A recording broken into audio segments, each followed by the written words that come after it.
Hoffaday sports fans, welcome back to PNC Sports First. It's 2020 Tuesday.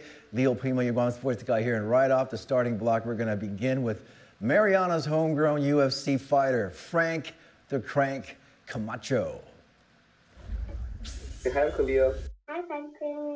UFC fighter Frank the Crank Camacho announced his next fight via his social media account last Friday afternoon, stating he's set to face off in a lightweight fight against Brazilian fighter Alan Patrick in the upcoming UFC Ultimate Fight Night 173 in Lincoln, Nebraska next month on April 25th.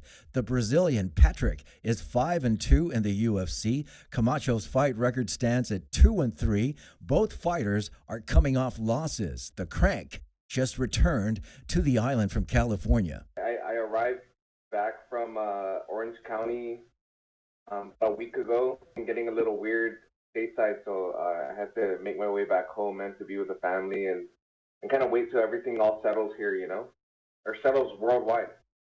According to UFC President Dana White, in a recent ESPN interview, stated that the heavily anticipated upcoming fight between Khabib and Tony Ferguson will take place next month on April 18th, regardless if it's a closed-door event. We're going to follow the guidelines to not have more than 10 people in a room, and we're hoping that this all clears up by April. Right now, we're just, staying ready, staying prepared. I'm so glad that I have like a gym here at home. It feels good to be home and with my family and especially with my wife and helping her out with the two boys.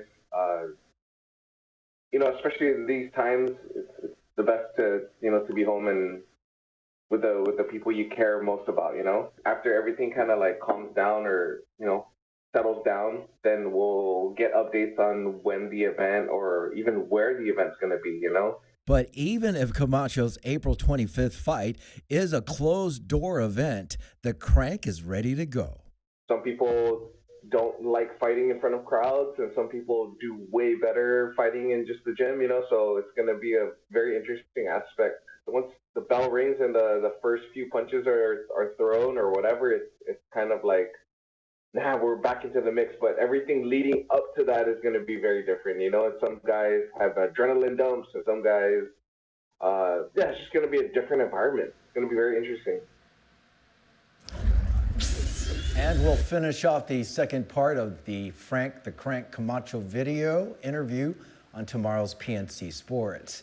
And to end our sports today, a little NBA history for you. 13 years ago today, the late legendary Kobe Bryant scored 50 points to help the Lakers beat the New Orleans Hornets, making Kobe just the second player in NBA history to score at least 50 points in 4 consecutive NBA games. The only other player to do it, the late Wilt Chamberlain. And that's going to do it for sports on this 2020 Tuesday. For PNC Sports First, I'm Leo Primo, your Guam sports guy. Make sure you play it safe.